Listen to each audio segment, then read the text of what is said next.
Well, hello What's there, up, everyone? Welcome. Who's hosting, Marco? All right. Later. Didn't even think you were on. Hey, everybody. Good evening and welcome to episode 200 of the Starlag Digest, coming live from Southern California. We lost Marco here. What the deal is, just to let you in on this, for 200, we can't let it go perfect because that's not our style, right? We always got to throw a skink in the mud pie or something. I can't Something cuss like this that. episode, I was told, so we're going to do that. But what's going on is Marco's having technical difficulties. As you saw, he was fuzzy as hell and on a 7-second delay. So we're going to go ahead and play this through. He's going to reset his router and come on back in.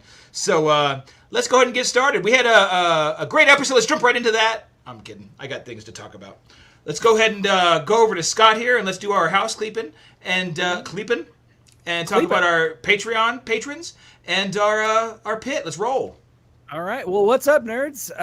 Here we go. Let's just jump right into it. Thank you, one and all, for our Patreon patrons. We really appreciate you.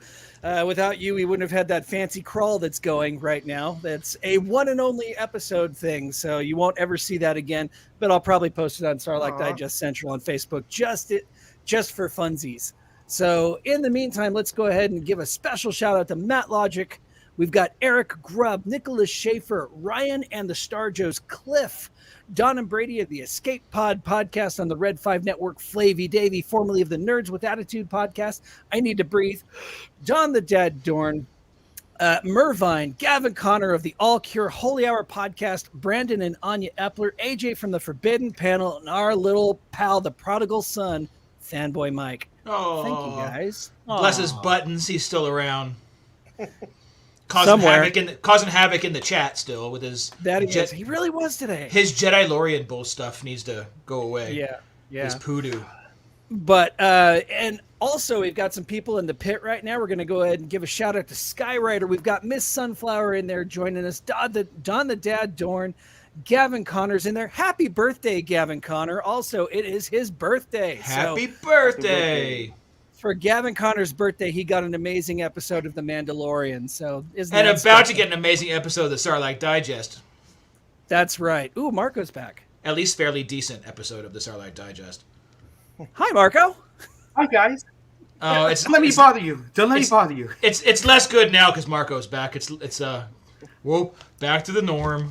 I apologize. I apologize, guys. My internet, for some reason, exactly at 8 o'clock, started to take a dump, but I am back. So where were we? Would you guys do the intro? Right now we're talking about Julianne Fernie dropping in the super chat. Woo! We need a little graphic. Wow. Thank you. We do. We need like a parade and stuff. Haven't I given you enough graphics? Runs in. Congrats. we need like a souk, one of those kind of things. We get when they drop us an egg. I'll work on it. So Julianne Fernie, thank you so much for that generous super chat. Runs in, congrats, and then damn Star Wars people made me cry last night. Runs out. Don't run out. We can stay a while. Yeah. We've also got Miss Sunflower in the chat. We've got Santo1414. We've got, let me see, who else? Mando Mike is in there. What's up, Mando Mike? Long time no see. We've got Skyrider, the Sabersmith. Gordon's in there. What's up, Gordon? Let me see. Geez, who else? Is popping in there? Papa Schmitty. The Science Fictionary's in there. Good Lord. We're packed up in here tonight. And Julianne Fernie, of course, she's in there. So, hey, thanks, everybody, for joining us. Yeah. We're excited. If you can't tell, we're super excited right now. Yeah, so excited that I broke my internet just for you guys. But I apologize for that. You know, the 200th episode, you would think things would be this smooth. In 6 years almost? No. All this super chat and Patreons, you think you'd get him better internet. Yeah. You're going to have to dig those trenches to get to my house. But I was going to say, if only he had Frontier. I run small business, not resident. Oh, okay. Hey, so Toshi Station Emporium, small business. There you go, Chris. Come on, man. All it's right. all there. So did you guys check out that intro, that little our crawling text? And No. You didn't check that out? Okay. Not at all. Wow. No, I threw my computer. There was a crawling text. There was. So I hope you enjoyed it. That was Scott awesome. Worked really hard on it. All right, now that we've retalked the whole thing since Marco was gone, let's you just roll. I didn't know where you were. Yeah, definitely. We're gonna absolutely roll. So I got to tell you guys, like last week, Star Wars was great. This week, I feel Star Wars is back. It's just we're just kind of like we're on that treadmill, man. Things are going. When I was watching Mandalorian, just to briefly, I just didn't want it to stop. I was like, I'm so much enjoying this, even if it's Din Djarin getting beat up every 3 seconds and someone's got to save him every 3. I'm fine with it. I am cool with it. This is my favorite Grogu episode. This is my Bo-Katan did a 180 on me. I like everything was so good. Bad Batch was really, really good. I mean, we anticipated a very, very heavy Crosshair episode, and the last Crosshair episode was very somber and very, just kind of like emotional. And this one did not disappoint. And whichever way they go with the character, I'm cool with it now. They changed my whole thinking on it. 1 billion%. 1 billion%. Yeah. Like, at first, I was like, I don't want a redemption. Now I'm like, this guy, he's seen the light. Yep. He's seen the light, man. So Okay, hang on a second. Julianne Fernie says, if one of us 4 agrees with her new theory, and she's getting good at these theories, we will get a T-shirt from Alaska. Are we ready for her theory? Yeah. All Yes. right. Yes. We love theories. All right, we love this theory. And Mando Mike said he hasn't seen Bad Batch yet, so he'll bail out once we start. We're probably going to talk about that first. Yeah, we're going to get into it. You might want to come back in a half an hour once we start. Yeah. The Bad Batch, it's not a mind-blowing, lore-heavy episode. So you can stay and we can talk about it and then go see it for yourself, because it's like I said, it wouldn't blow your mind like you would. Yeah. Oh, okay, that's cool. But it's just good. It's just good. Yeah. So, so we'll wait for that. We'll wait for Julianne Fernie's thing in there. But you know what? At the same time, we are going to switch over. Oh, there she is. Crosshair is the prototype for the Dark Trooper. Go. And that's actually, we've discussed that on here. We actually think that's what it should be. The one in the corner there. Chris said it right there. Crosshair and the Dark or the Death Trooper. Oh, right? Sorry. We said Death Trooper. We said Death Troopers. Yeah, we said Death Trooper. But they could be the Generation 1 Dark Trooper, too. Because remember, by the time we get to Mandalorian... they're 3. They are in... they're G3... droids now, nobody in a suit. So it could be either, but Death Trooper is what we're thinking.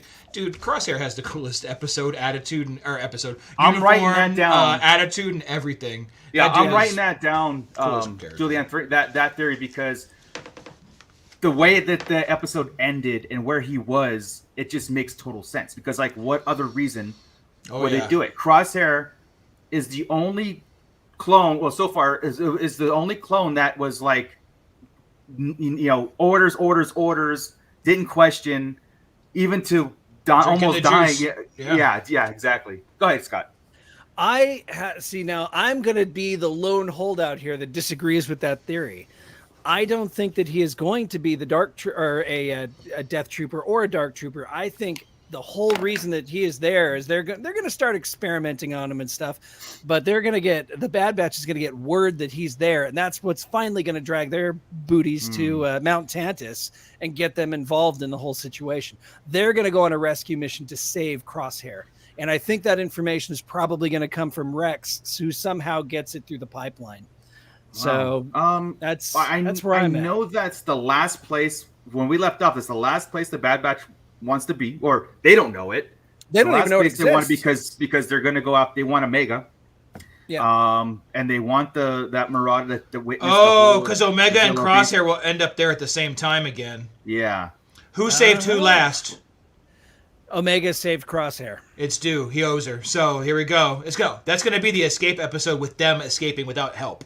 What's next week's episode called? Do you guys know real fast? Like, I can look it up while you guys. Yeah, look it up because what was it? Skywriter in chat said last week that it was the next 2 episodes, or 12 and 13 would be Crosshair. That's the Crosshair thing. That's been the word. That would get the Bad Batch in the mix there on Tantus, and the next episode is called Pabu, P-A-B-U, which to me just sounds like it's going to be another pet one name of those. for Crosshairs to Omega. This was kind of one of the episodes nobody really had a good guess on either. What the hell is Papu? Oh, this one's called.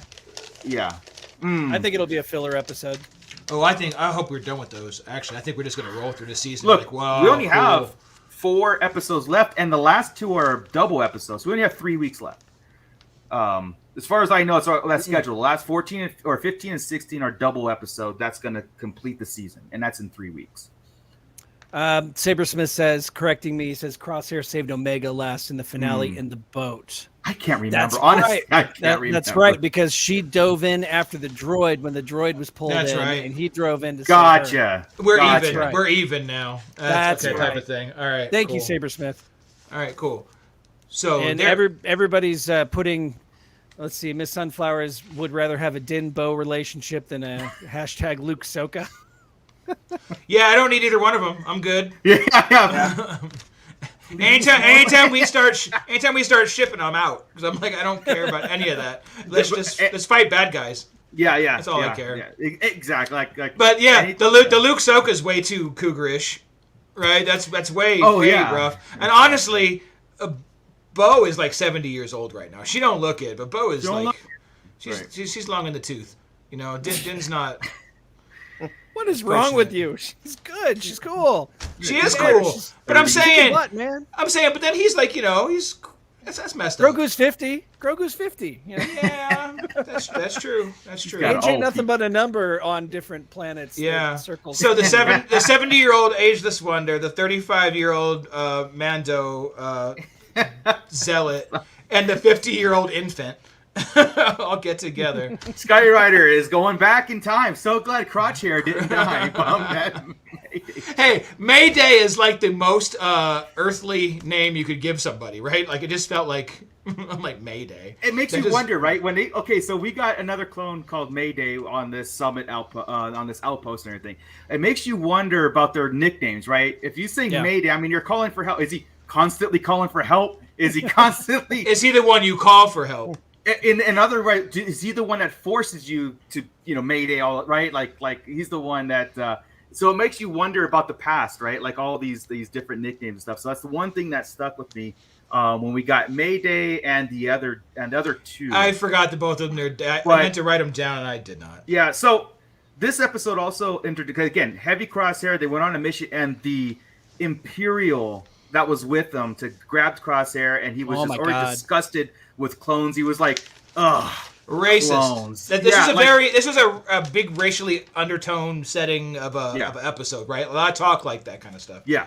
And and this is why I always said, like, we kind of need these kind of Imperials starting to come into the mix, right? We need these guys you want to hate because the Imperials are bad guys. We love them. We love Tarkin. We love all these staunch Imperials and the bad guys and everything. But when you start, like I said, then we start to like them a little bit more, start to humanize them. They got backstories. They got families.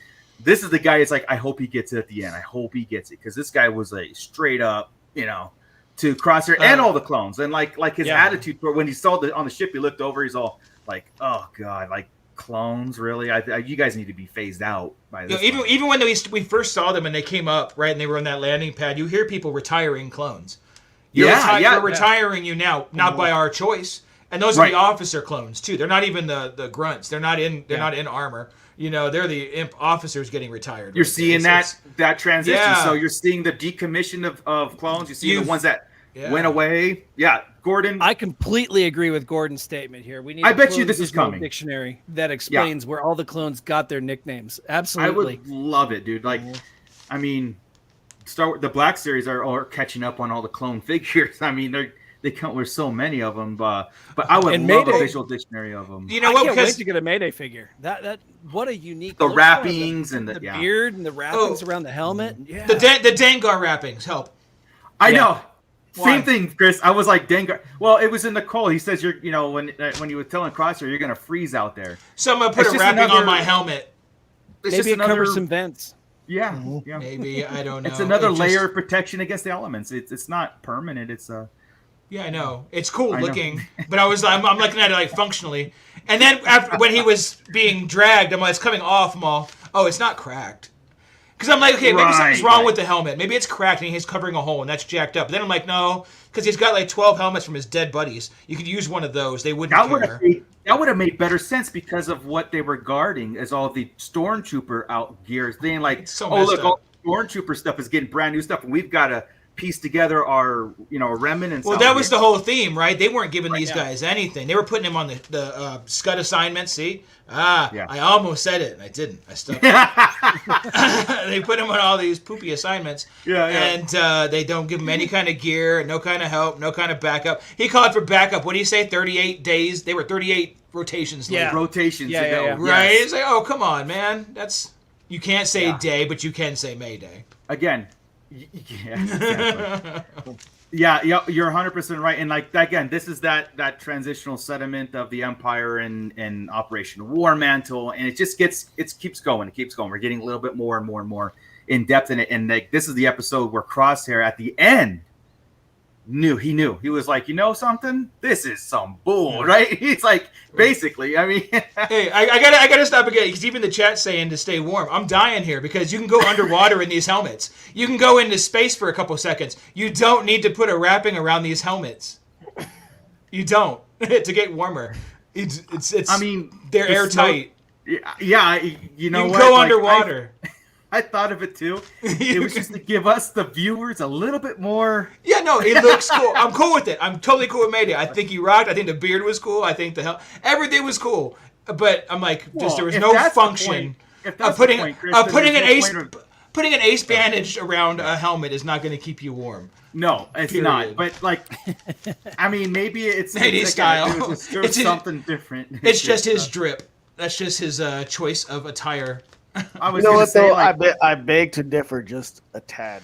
Go. Because last week when we had all those storms, we were outside working in the elements, and all I had was just this real thin nylon gaiter to cover my face, and it made tons of difference between having that nylon between my face and just a bare face out. No, stop yourselves, both of you, stop. Yeah, if it's on your skin, sure. It's on that ferricking helmet. It's not it works the other way. Put it on your skin, put the helmet on. Putting it on the helmet is absolutely anti-productive. I'm gonna tell you right now. I have coached a lot of baseball, had a lot of cold kids. Those helmets have holes in them. You're still okay. Not one kid has ever put a wrap on their helmet because their head is too cold. Has anybody tried? Because it's dumb. But how do you know it's dumb if you haven't tried it? Okay, we're gonna do a little experiment this weekend. Okay, I'm agreeing with the Gordon. It's just a fashion statement. Yes. Leave it and let's go. Yes, that's all I'm saying. Cool. That's all I'm saying. It was just weird. It was to sell the Mayday figure. Okay? It's to sell a figure. Because actually, that was my point to your Clone Wars Black Series stuff, right? Yeah. That's just them getting you again because they're just repainting them every cool time. Well, this has got an added sculpt, and I'm cool with that too. Like a different clone face. Done with they won't even do that. They'll just put the helmet. They won't even give us a sculpted beard. Yeah, anyway. That would suck because I want one with a sculpted beard. I think he looks amazing. So and then Marco can have his own face sculpted. There we go. Sorry, we stayed on that for a while. So we did. That was fun. But I did love the whole the back and forth about the respect is earned and the lieutenant. It. Such good talk back and forth with these guys and that like I said, Lieutenant Nolan is a piece of work. So. This is where you're getting the clone resentment coming to, talking back to the superiors, talking back to these Imperial officers, saying and then of course them getting, here's your vacation package. See you later. You're lucky to be around, and lucky you stayed around as long as you did. Yeah. And we'll just leave you to die if you. Yeah, it was pretty harsh too. Like on Cross, Crosshair already had like this, just bullied and beaten from the last time we saw him to more of it, and I'm watching going like, come on, dude, like snap out of it, and then when he gets trapped out there still with and it's like they went out to get the two crates of trooper gear, and then when it didn't come back, but barely with their lives, the guy was just like, you forgot the crates, and Crosshair just like, he just well, first of all, they're like, hey, I'm gonna need your men to go get these, and he's all, no, this is your problem. The two of you go to that base and you take the pirates on, or the whatever they are, the raiders on, right? Raiders, and you take them on, blah blah blah, and that's messed up. Expecting them to die, then like you said, come back late, don't have your stuff, your mission failed, blah blah blah. You served your purpose. Screw you. I'm like, what? Now the thing was, what was neat was this whole thing about I believe yes. Because they had to remember in the Sarlacc pit when Just think of that when Boba Fett saved himself. Oh shoot, where were we going right there? It threw me off when that came up. Don't do I don't that know. point. 'Cause then my train goes over to that damn point. Sure did. What were we on? Crosshair. Yeah. Take it. So when he's digging or taking this fool through the we've gone through the whole thing. We're like, hey, you don't take dead weight with you. Save me from this pressure mine. Yes. Right? Then this guy's dying, and he after this avalanche, right? And he drags him for days. It seems like he's dead weight, and he's still taking care of it. But he's worth it to him. I think that was the whole point, right? This dude's life is so important to him that he's risking his own to get there, and it wasn't worth Lieutenant Nolan's attention for 10 seconds. Right, and that's to where, make a phone call for help. Yeah. And this dude just spent days saving this guy's life, man. And that was yeah. That was the switch. That's why I really loved this episode. Was the Crosshair's revelation of that? Like, I would leave you for dead. You're, whatever. And then and of course that whole thing and his 180 attitude, and it was like, Crosshair is my favorite Bad Batch. Oh yeah, my favorite right now. I mean, he always was, just because he's just the coolest looking. And I just don't consider him a Bad Batch member, but yeah, he's the coolest character in the show. He is, man. Like just this attitude, the way he talks, everything was really cool back. But this was really cool. And whenever he's not executing children or random individuals, he's pretty cool. Good soldiers follow orders. Vader's the coolest, and he kills everybody. Yeah, man, come on. Okay, care about killing people. There's cool Imperials like Vader and I'm sorry. There's cool Imperials and bad guys like Vader and Crosshair, and then there's horrible ones like that Imperial dude that was, I forgot, I don't even know his name. Nolan. There's that difference. You know what I mean? But sorry, Joey, go ahead. I'll say this. You guys know me. I'm more of an Imperial sympathizer. Yeah. And there's hardly any time where I'm like rooting against him, but this is the first time that I was like, someone needs to kill this guy. Yeah. I even said it in the other words in the chat, but this is the first time that I watched something Star Wars and I'm like, someone needs to kill this guy because he legit got me angry. Because and it has to be Cross. Like I was like, has to be Crosshair. And we did get that satisfying moment. And then I thought he died right there. And I was kind of like preparing myself for Crosshair to be like, that's at least he died knowing that what was good and was wrong or whatever, right? Yeah. And that was kind of like I was preparing myself for it, and I was like, oh, and then all of a sudden he opens his eyes and he's under the anesthesia or whatever it is, but we assume he's on Mount Tantus because he's got the clone officer that was in there. From the last episode. Yeah. That's where all the operation is now. Yeah, and right? So now that's part of that, and now we get to speculate on that. Like Crosshair was kept alive for a reason, and could be for a Dark Trooper program. Keep reprogramming him. That's what I thought they were going to do, right? They were going to zap him and make him a soldier again, or whatever. That's or then make him the template for the Death Troopers and Jango. But he removed his chip before the other guys removed their chips, so there's nothing to really reprogram. He was always kind of messed up. Crosshair? Yeah, Crosshair. Crosshair removed his chip? Yeah. No, he got zapped. They enhanced it. Yeah, I thought it's in his. Remember, they zapped him to make him to like go back in line. They're doing rewatch that episode because I'm pretty sure he said he removed his own chip long around that. Echo did that. That was Echo. Yeah, Echo. I thought because Crosshair was on the table in the season 1, and they zapped him, and that's why he went like full on right out, and then he went right after the Bad Batch. And that's why he was like, "Good soldiers follow orders," right? I mean, he was just staunch after that. To that point, all right. Yeah. To that we'll double check. Hey, when the clone. Ooh. Miss Sunflower Crosshair said he already removed his chip. I do. I remember it too. Then what are they zapping him for? I mean, just to zap him? Yeah, exactly. Give him a lobotomy for what? I don't know. Let's see. Skywriter also, Crosshair said he had it removed, but did he? Yeah, I think that's why, because there's something going on. There's a reason they're electrocuting, but we'll have to go watch it, figure it out. Yeah, there's a reason they're shocking him, and the reason they have him in there right now. Yeah. Funsies. Yeah, I'm missing something because I thought I never paid attention to that part of it. So so it might have went over my head. But yeah, but now Mayday. I think one of the coolest things is there's a lot of cool things this episode, but just his whole sad bit about why they're turning on him and says we're good soldiers, we follow orders. It just changed the whole way they usually say it. Usually when you say good soldiers follow orders, it sounds like a cult. Right. They're in a trance, that kind of stuff. Right there, he was so sad. He's all, no, we believe this, man. We were good. We followed orders. Why are they doing this to us? And that's why it turned around. It's like, oh man, it wasn't just programming. These guys were meant to believe it, and it just sucks. That part literally broke my heart.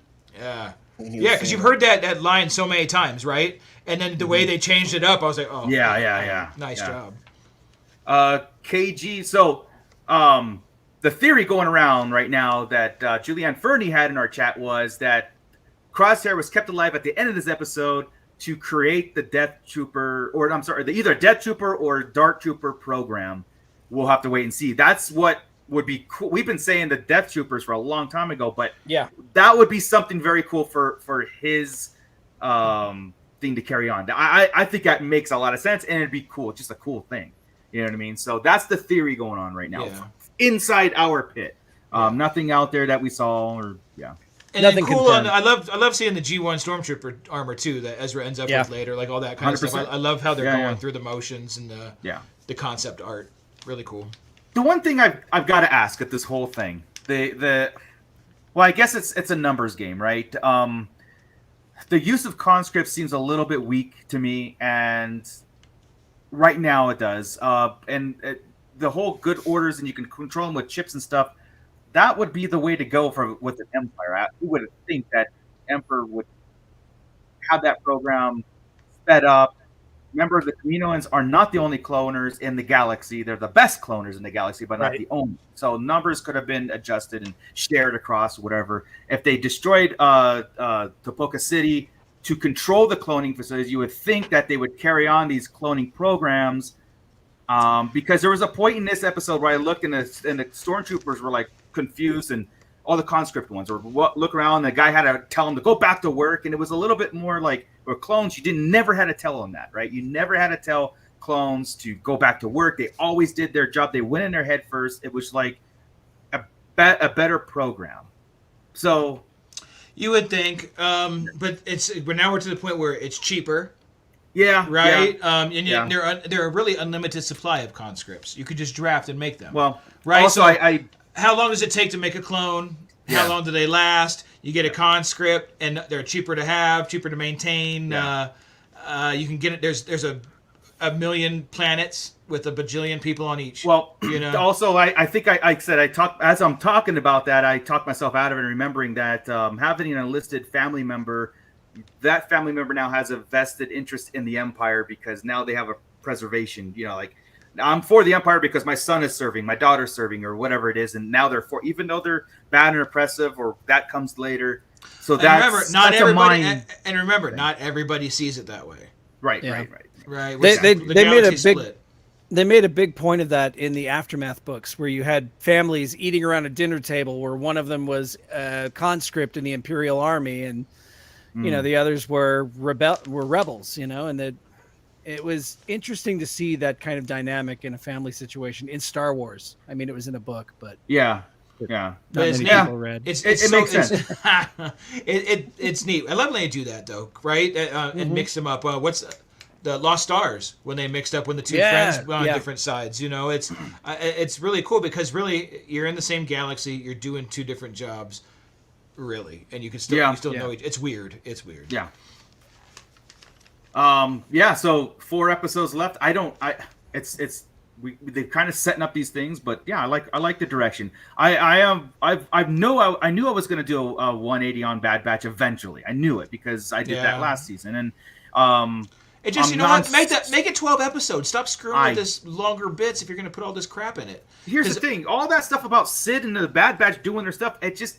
Even if Sid double crosses them, it just still doesn't seem like it's a bigger picture, like something that's just like a bigger importance of it, right? Yeah, we say that. We say that. I know. We're like, oh, Sid is so awesome, blah blah blah blah. And by the end, I don't think I'm ever gonna say that. Like, it's like me and Pelly. Yeah, I was just gonna say I don't think I ever say that, but just like Pelly Motto. I like Belly too. Any last things about Bad Batch you guys want to throw out there, or theories or whatever, before we get into Mando? Because we've got to at least address Bad Batch Bingo. I was getting there. I just wanted to make sure that everything thereof. that was that was going to be a rough episode for it. That didn't hit anything right there. So we're gonna pull up the one. bingo sheet. For those of you that want to know about the Bad Batch bingo, that's something that we sent to our Patreons, a bingo sheet to sign up for, and as many bingos as you can get through this thing that you get bingos. We get an entry to win a prize, and we got the prize out there, and that is Scott a is showing up Hasbro right now. PulseCon exclusive Wampa from the 40th anniversary of The Empire Strikes Back in this nice shiny outfit. It is in this nice shiny box. It is the same one that I. Yep, every time we do our Wampa stomp. This is this guy. Speaking of, if you haven't done so, hit that like button just to get it going, because you're gonna like the rest of this show. Trust me. That's right. That's right. We're getting into some heavy duty Mando stuff here. Just a second. So let's bring up the bingo sheet. But because I was watching this, going like, man, I don't think there's one square that was checked. Maybe. Oh, there's a couple. There's like say crosshair. That's it. Well, just to kind of give our listeners and our viewers more opportunities to bingo. I was having a conversation with Don the Dad Dorn, and he was like, we don't even have the center square like you do in bingo. And my wife said, what? You didn't even give them the center. Wait, hang on. Julie said, you didn't even give them the center square? So I say, and I want to make an executive decision that no matter what you have in the center square, I want to say you get that as a free space from now on, from here to the end of the competition. I want to say this. When I made this as a joke, I did give the center square. Do you see what the center square is? Yeah, it's every show. That was intentionally the center square because I knew it would get marked off every single episode. Then somebody decided to have fun and shuffle them all around and not leave a center square. That's me. That's right. Just wanted to make sure you get the credit and the blame, buddy. You got it. You got it, man. So everybody from here on out during the Bad Batch bingo, because of Don the Dad Dorn and my lovely wife, our center square is now going to be a free space no matter what it says. So hopefully it says Palpatine or somebody who's never in the Yularen. Hopefully you have Yularen in the center square, because I don't think that's happening. But I mean, we can look at this. I think we've got a narrow escape scene. Yep. Yeah. There is no Omega. There is no Wrecker. There is no Yularen. I don't think we had a new building or ship. We had the shuttles, like Shuttle Tiderian Landa ships, but that was, I think they've been shown before. I don't think there was any advancement on it. Yeah, there's not. Yeah, so. We didn't have Cody. We didn't, again, have Wrecker. Now, the Raiders, they were not, they were humanoid, but they weren't human creatures. Do you think that should count for an alien I want creature to say attack? yes. Yeah, I'll say I want to aliens. say yes. Just also for the sake of a lackluster bingo card. Yeah, too. seriously. Yeah. Exactly. Yeah. So, okay, alien creatures attack. So far we've got narrow escape scene, and we've got alien creatures attack, and There's whatever two. might be. Exactly. Whatever might be in your center square. All Right. right. No Omega, no vintage action figure appearance. There was nothing. Yeah, it's so you almost want to give the concept art stormtroopers either that one or the concept art building. You're right. Oh, Right? okay. It should fall in one of those two. Okay. Well, let's go ahead and, you know what? For new building or ship or, from concept art, let's go ahead and put the stormtrooper in there. There you go. So, because you're right, that is old Ralph McQuarrie style concept art stormtrooper outfit. So, all right, so there we go. Another chance. The crew splits up to buy some time. Nobody split up, really. No, so nothing there. No Rampart, no Det, definitely no Stun, no Tarkin. Hunter wasn't in it. Omega didn't outsmart anybody. And I call bullcrap right now if Matt Logic 44 says that he got a bingo. There's no way. No Rex, no Sid. Mission goes bad. Absolutely. Yes. So I want to say the mission did go bad. Sure. And Crosshair. Yay! Crosshair. So it's enough for a bingo, but Numbers It's are not not on gonna your be- side. It's not going to be easy. Yeah, numbers are not No. on your side, but there you go. No. No, but you do have this new chance of having a bingo every week with the center square being covered. So Cool. there you go, kids. Very, very cool. So, Bad Batch out of the way. The pit. Go ahead and start getting your mindset into the Mandalorian season episode 2. Now, I want to know first off, like, especially in the pit and stuff. Like, I actually heard some different attitudes about the first episode last week after we recorded. I was going off in faith. People were like, kind of like, Yeah. not into it, you know, and no, it wasn't a like a Luke Skywalker moment season, but it set up, and a lot of people were talking about like the recap of it, right? You know, oh, they did this recap and see where everybody was. I go, yes, it did, but it also did it in an advancement. Like Mando's here, and this is what he's trying to do. We knew where Cara Dune's at. We got the chess pieces in these boards a little bit more advanced, like as far as not recapping the entire season. Yeah. So I get that it was kind of a refresher, but Yeah. and again it was. But it was right? awesome. It was awesome. Yeah, It, exactly. it moved the story forward. It was quick, Yeah. concise. Yeah. It was like we talked about last week, and we wanted to reinvent the conversation. And people can have their own opinions. They didn't like it. They didn't like it. But I was shocked too. I'm like, Yeah. how did you not love the whole day of Star Wars? It was perfect. Yeah. I was kind of like taken back a little bit, going like, man, did I read into it too much? No, I don't think so. No, we read in quite a bit. There's so much going on that episode. Yeah. Honestly, there was more of that episode going on than this episode. This Yes. episode had more of the long walking type stuff, which was all needed. But Yeah. it was a lot of lore, but less Oh. what do you say, pizzazz like last week? I don't know. No, How you're do you- right. This had the concentrated characters. Yeah. Like I said before, this is one of my favorite Grogu episodes, and Oh my anything God, he's in now, dude. I love it. Even Absolutely. Palemoto didn't.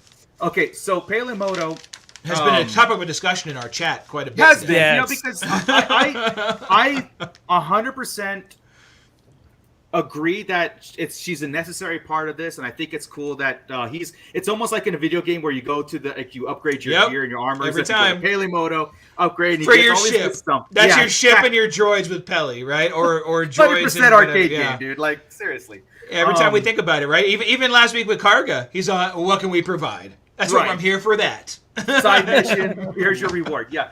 Yeah. But I am, like I told you guys before, I actually am very easily annoyed at characters in movies and stuff like that. She annoys me every time, and it's only to because it's stop. not the actress and stuff. And Joey agrees with me. She doesn't. We are Shut up. definitely split down the center here. We are. Yeah. She doesn't stop talking for 2 seconds. She's always. Okay. But I think what she says doesn't is have funny. but she doesn't have to explain to us what the Jawas are saying, what R5 is saying, because we already get it. It's like on repeat. No, it's Or- perfectly funny because if they say beep Not beep, funny. she lassies it. Right? She totally Exactly. lassies it. What do you do? Remember last year with the Jawa, and the Jawa said blah, blah, blah, and then she went off into like a 3-sentence. That's funny. That's good stuff. And she's funny all once. paraphrasing, and she doesn't do it just like that all the time. But yes, translating it does help because we don't know what Jawas was- say. What we was don't need to know what they excellent say. It's insinuated what they're saying. Come on. She did the news reporter thing where they're speaking perfectly, speaking perfect English, and they all of a sudden throw a something that's heavily accented. She was like, memory chip. It was awesome. It was Yeah. great. Yeah. That's How about awesome. you? Didn't complain last week when Grief was doing the translation for the Arcanians.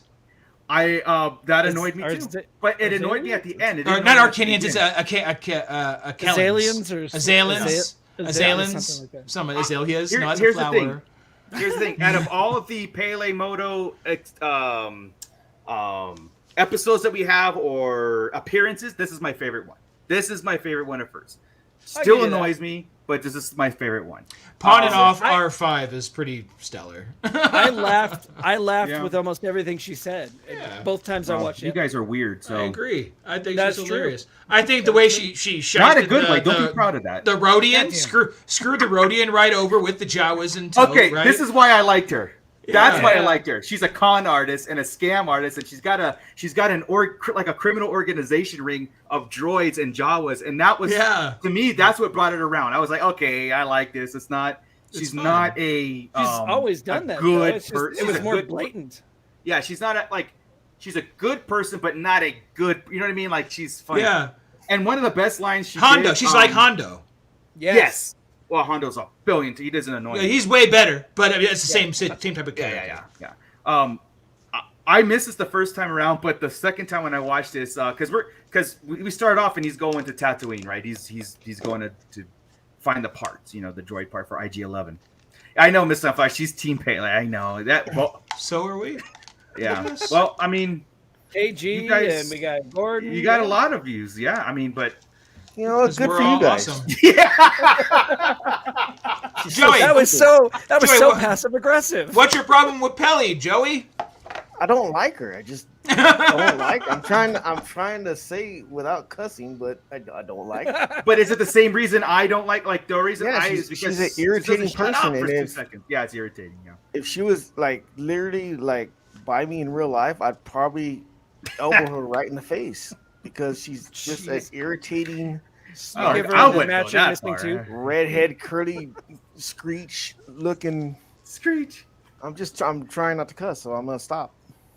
No, Yeah, I get it. I love her. I think get she's it, but great. the best thing was really cool to bring it around full circle. Was like, oh, what are you here? Like, you're here to take Boba Fett out? Like, I'm like, oh, so, are the Huts back? You taking out Boba Fett?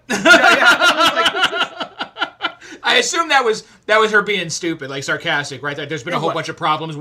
Must be something big here. What are you doing back? right. That was pretty. Are you here to take out Boba Fett? First off, I mean, it's all happening on Boot to Eve, which is why Right. Chris is wearing this lovely shirt that he's got on. Damn There's straight. a big race tomorrow on Boot to Eve. So what anniversary is this of Anakin being taken away from his mother? Oh. Yeah. I mean, guess because you so, think right? about it. Yeah. Yeah. It's- 19, That's funny. 26, If like we do the 25, math. like 25. Oh, it's No. got to be more than that. Yeah, it's got to be way hold more on. than that. 20, yeah, it Because he does was have to be. 20. You're Yeah, right. he was like 20 Right. at the beginning of the Clone Wars. And So then there was another 3 years, and then another 20 years. 25, Yeah. so, probably 30 something, late 30s. Yeah. Man, Yeah, that still feels low. But Yeah. Vader Yeah, died it does. young. Vader died younger than we had always thought, right? Yes. Because, Yes. Because we yeah. thought he was the same age as Obi-Wan, right? And back in the day. Yep. Yeah, Miss Sunflower. Yeah, the speeder's doing the laps around the. That was cool. And I was sitting there going like, oh, No, there's wait. the- She's saying doing donuts. I didn't see a speeder doing donuts. Well, I they saw were them kind of doing the like, lap. but not they were kind of donuts. like doing a. There was one that spun around and then went around. Like you got to Oh, watch I it how missed it goes around the building. Yeah, it was kind of. It was. I'm like, ooh, fast speeders. That's awesome. That's something we missed. Right? Look, they're going fast. But I'll tell you this: there's a reason why Pelly's missing a tooth. Well, we know why. You got a rack across the beak by somebody, dude. She talked to the wrong person the wrong way. I'm gonna come up with a bad joke. Whammo. I mean, What do you I call saw that Pele Moto episode. with a missing tooth? Nothing. If she's already been told. whoa! Come on now. What is wrong with you? That side of the room needs to go. I know, right? What the heck? Oh man, Wow. that was funny. Sarlacc Digest does not condone or approve of the comments made by Darth Moocher and Yeah, this Bootleg side Joe is on totally the- okay. Don't cancel us. We're good. These guys are Yeah. a mess. I can't. I mean, cancel I have them. Darth in my name. It's like there's gonna be some backlash here. But oh man, anywho, that um, I'm gonna go Look home. at it. Julianne is going to take away her, Sorry, her super Ju- chat. What She the did- hell? She I just will charged super- us. We I got will- a debit I on will our super chat her chat. back. I'll have to like give a credit back. I'm sorry, bad joke, but funny. But yeah, Boon to Eve, the whole stuff, and I love how everybody had decorations on their garbs, like the Jawas did, the Rodian did, like they were Yeah. in this whole Tatooine celebration. It was really cool. The whole thing about getting R5, yeah, the reason why he wanted IG-11 is because for splunking. Hold on, stop. Look at Magic Logic on the bottom. Oh yeah. and you broke off that joke. About Oh, the was that teeth? today? Yes. I didn't say. You need to go. Kick It him was off. funny. It was funny. Kick him off the show. I'm gonna make a shirt with that joke. Oh my God! You Please killed don't. it. You messed me up. Oh, there you go. Happy Women's Day. You get. Oh man, horrible. Oh yeah, We that was funny. appreciate you all. See, Oh, Santo 1414. Most of us do. That's why this is my favorite podcast. Oh yeah. So, Madness. did you That's guys? funny. Okay, let me ask you this: Do you think we've seen the last of IG-11? Then, if you got the purpose, okay, that's my concern, right? Because I love the fact that I love that if IG-11 joins his like a team. Yeah. Even R5, like both of them, right? But I didn't know after watching this episode if R5 took that place because he did what you set out to do, because he needed a droid for splunking. Well, he didn't borrow him. He bought him, right? Yeah, that's what I'm saying. It. Yeah, he's along for the ride. I don't know. I think he's gonna have a team. Well, I mean, I didn't say R5. I meant IG-11. Is this? No, the I last know. Okay. I know. No, we're gonna have them all. He's not replacing anybody. I think they're gonna all be there. I would He'll love have it. R5, IG-11, Grogu, and him, man. Yeah, because they set out to go to Mandalore to do what he wanted to do without an IG-11 unit. You know what I mean, or him essentially, and R5 took his place. But I'm hoping that he still finds the memory core and gets get IG-11 back up and running. That would be great. This line here is cool too. With that R5 is built for adventure. There was that theme going on in this the series about that whole Grogu, the adventure and all that stuff. And But I liked R5's reaction. R5 was like, "No, I'm not." yeah, He's like, "Shut up." Yeah, let's talk about R5 for a second, because R5 stole the show and everything he was in, right? Like, he's a chicken scud. See, I'm good so far. I think I only slipped once. But everything, to your reaction, he's like, "What the hell? I don't want to, scared." I don't want he said, "I'm gonna need you to go test the air." He's like, He said it wasn't a question, and he dropped it. It wasn't a question. Yeah, that was so great. good, so good. Yeah, called R5 a baby. As he has a literal baby on his lap. Yeah. I love the fact that, again, the teaching of Grogu, teaching him like this. That's Mandalore. So good.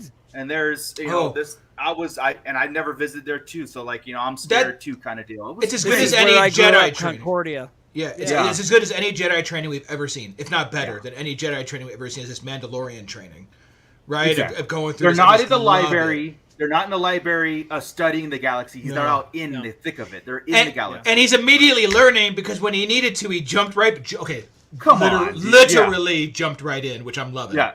Okay, I'm loving Grogu just does whatever the hell he wants now. Like leaping into Pelly's arm. Yeah. And then, then, as you do. Yeah, and then leaping. I think I have him leaping into the ship, maybe. I think he was trying to drop kick her, and she just caught him. He's not her again. What's wrong with you? So and just like you're killing me. But he jumps in the ship and he gets R5, and points at him and tells him where to go. Yeah. So he was taking that lesson already. He learned what he told him. He's like, I need to go right here. Love and it. He takes him. Beto. Yeah. It's so great. So again, like this whole mission, right? Going on with the trailer and stuff we've seen from what was going to happen in this certain spots and stuff. Ooh. But so those creatures were cool. This is why one of the main reasons why I love Star Wars was the robotic. Oh my god, dude, the cyborg spider. I can't again rewatching again. I was just taken back about the creativity of this creature. That little creature, it has a robot that has a robot. You know what I mean? Yeah. It's like that has a robot. There's three this thing detaches 3 times. It was great. Yeah. Dude. It was like a parasite.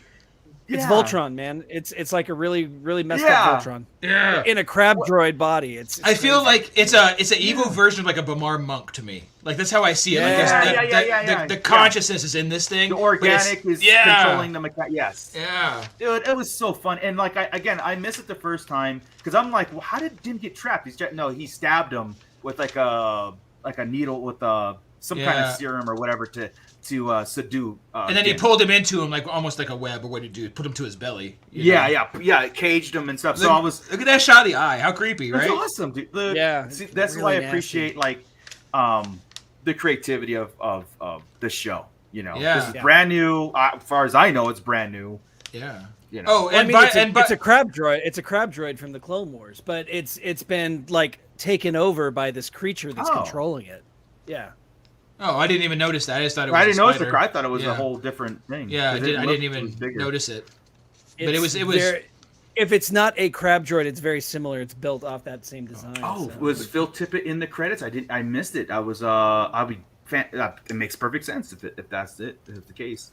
But that was pretty awesome. That character at first when it came out, and okay, to be fair, I had heard about this whole episode ahead of time, right? Yeah. And hearing about it and seeing it, I was like, oh, mechanical spider. At first Oh, okay. thought, right? Right. I'm like, why would a mechanic? And right now I don't care. It's perfect. It's Yeah. awesome. It was so Yeah. well executed. And I'm gonna take a second real fast too, this because I talked about this last episode. Everything in this show looks theatrical, right? It does. The CGI on this spider thing, the outside of Mandalore, every bit of everything. There is no distraction of the volume this year at all. And It was a beautiful episode. gorgeous. I just can't even. Yeah. Yep. Crystal, curious what a robot needs blood for. No, it was the It's a organic cyborg. inside. Yeah. It's a cyborg. Yeah, Yeah. it needs like a transfusion all the time, probably, and that's why Yeah. you can see bones around all over the place. All these things where it's food. Yeah. And probably those what were they called? Those acolyte, not acolytes, something else. I wrote it down. Oh man, Alamites. Alamite. Yeah. So that's the one thing that I know. Like ever since Kenobi came out, ever since the series of Kenobi, I'm like, where'd the money go? Where'd the money go? Right? And with Mandalorian, you can tell where. I mean, it's because I'm Every looking at penny. it going like, at first I'm like, okay, is that whole thing practical? Not practical. Is that all CGI, or is there some practical, or vice versa? Because it moved weird. It had like that Phil Tippett, hand to it, and I was just amazed, like blown away from Totally. some of the creativity that goes in on this, and especially seeing it turn into the bipedal cyborg. That really just gave me yeah. that also just gave me the feel of this is okay. The spider thing is okay because it's running 100%. in there. And then when the little head came off, I'm like, it's really okay because it's really just that is his brain. Exactly. And that's exactly. and that's where the I love Gar it, Monk dude. thing came from. There's a consciousness. It's so cool. Great ad in there. Yeah. The Yeah, cave again, before the the Skywriter, too. I agree. If Kenobi looks this good, right? If Right? that was Yeah. the only thing, like that was off. I don't know why. It didn't that's fair. match. I you know, feel and like didn't put Kenobi that was much effort rushed. into it. Yeah, that's what I think yeah. too. I think it's they were 100%, dude. Yeah, they were like, we'll just CGI this, and no, don't worry about scale. Just do it. We'll fix it in post. Yeah, the guy from Post is Yeah. gone. Can we just release it? Yeah, sure. Go for He's it. He's working on something else. He's working on Right? Mandalorian, right? Yeah. So They've got that's probably what it was, and that kind of like the Ant-Man people were not complaining, but saying, you know what, we got the second-hand CGI. Oh, the first-hand CGI was being worked on. yeah. I forget what project it was, whether it was Black Panther 2 or whatever. Oh yeah. But Yeah, I they would got say. they got the best CGI people, and these guys got what was left. They said that, and that's kind of jacked. Yeah. But that's how I kind of feel with the last couple of shows. Maybe they were Yeah. split up too much, and they put all the A game on this one. They were Yeah. like, bring them all, and it's killing it. They Yeah. can't even- These it's like, these aerial shots though of Mandalore, this is what we're talking about. It just being an absolutely beautiful show. I mean, Yeah. that's gorgeous. beautiful shot of horrible things, right? Like this Yeah. planet Yes. has been laid to waste, but it's just so well done. It's By ridiculous. the Yeah. fusion bombs. When that Boba were- Fett said they turned that planet to glass, like seriously meant it. Like Yeah. Yeah. And then we find out it's non-toxic though. That was good. So, yeah, not cursed, non-talk. That talk kind of confuses me a little bit, right? And I keep trying to watch. I'm like following on who's saying it's cursed and who's not. It just kind of Right. It's weird, but I'm through it. Yeah, 'cause- this was cool too. Look, I mean, think back to this now. We have a shot of the Mandalorian, Grogu, and R5 Right. together. Exactly. It's like, why is R5 in this adventure out in space? It's just real. And there's a point where we It's see his these redemption guys, story. right? All three of these guys with Bo at some point. They're all together. And I'm thinking to myself, well, man, R5's got some stories of his own finally. Exactly. Like real Yeah. stories, cool Yeah. stuff. No, 100. Yeah, dude. Yeah, that is one of the things I think about all the time. Because when she's saying, when Pele was like, "He's a hero of the rebellion, droid from that was an adventurer from the rebellion." I'm just like, was he? Only because he sacrificed himself for R2D2 to go out Right, there. yeah. Because he was a Jedi droid. Oh, seems like an R5 thing. If they play that back and he's the Jedi droid, he can continue the training for Grogu. God, I hope they don't That's do true. that. That's true though. But the whole sequence when Din gets captured and he's telling, "Go get Bo-Katan," boom, right into his oh yeah, Brahm and gone. Like it was so. Since when can his carriage? I love this. I want to go here. Go here. It's so great. Hey, since when can his bassinet fly? Like that could have been useful so many times. It's a brand new one. I mean, this is the third iteration of the pram that he's got. So must be. This thing is pretty solid. I think this is the first one that Din has built himself because this is he didn't have this last season. This availability, right? Like this power, you mean?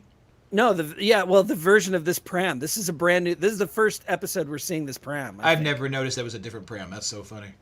Yeah, the first one was destroyed whenever he was taken to the client in the first season. Yeah. The second one was destroyed when the Squid Head people knocked him into the tank with the big monster when Bo-Katan first arrived.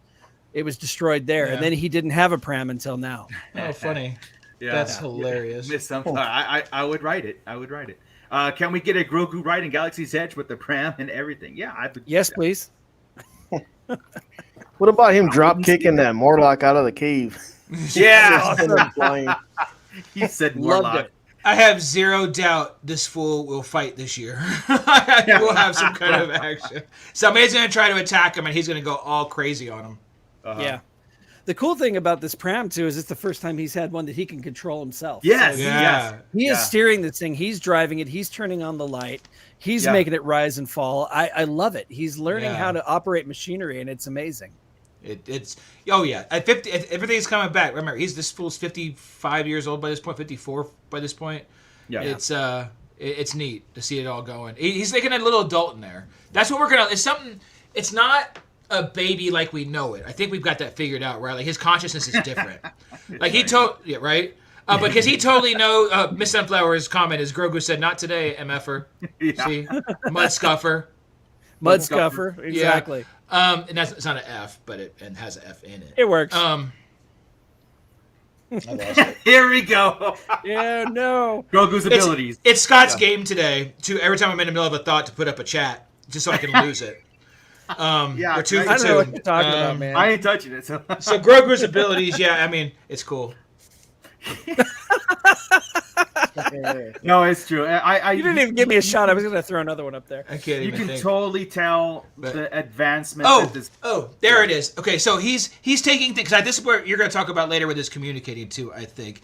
But he's like he's like an adult in there. They don't grow the same way we're used to, right? So his mind isn't like an infant, like they call him the baby or a baby and all this. He's not really, and he's cooing and stuff. So it seems like he's a 50-year-old man in there, really. Right. It's just he knows a lot of stuff. He just can't get it through. Once he starts going, it's going to be nonstop. You're not going to be able to shut him up. He understands everything that's going on around him, and this is why Grogu has become such an important, mystical figure in Star Wars now. First off, KG, I like how he stood up tall before throwing out that Alamite. Yeah. It was awesome. So stood up. Oh, he's tough. That's actually a point with the other thing, right? When Bo said, he said, "How'd you find me?" He said, "Your kid, number one," which is awesome.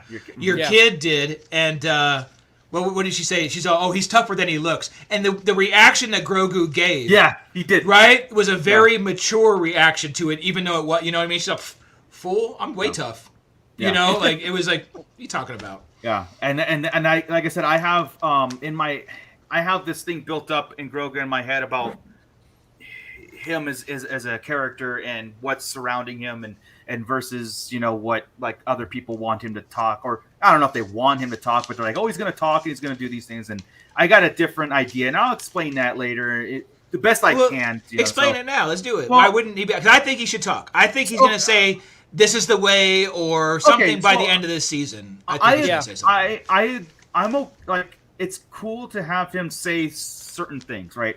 But to compare him to Yoda, because that's what we do. We compare him to Yoda, and Yoda did this. He was training Jedi from 100 years old or whatever. Now I think this is a complete different path that Grogu immutes or embodies and projects the Force around him. He feels everything.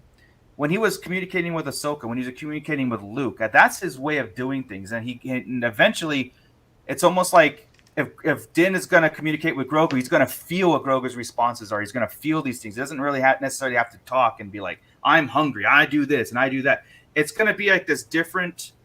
He's so powerful in the Force and tuned with it. He will become in tuned with it, that the communication is there without saying anything, without doing anything. It's going to be there. And it's going to be like, because I feel that's what Star Wars is and what needs. He needs characters like that. Can't be black and white. But they're usually side characters, and he's not. Right? He'll have to carry things eventually. And right now, that plays him like a dog.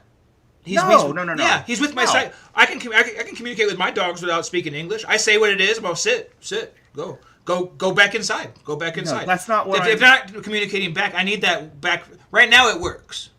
But at some point, it can't be him with a one-way conversation and him cooing. That's what. But you're also looking far in advance about his end game, right? Yeah.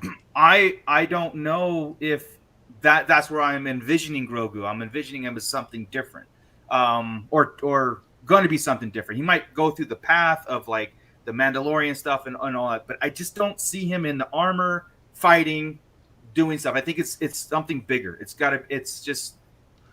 There's something just because every time I see him and every time he's doing things and his progression and where it can go, it's going to be something different than what we know. That's where my head's at. Like it's something different of what we know.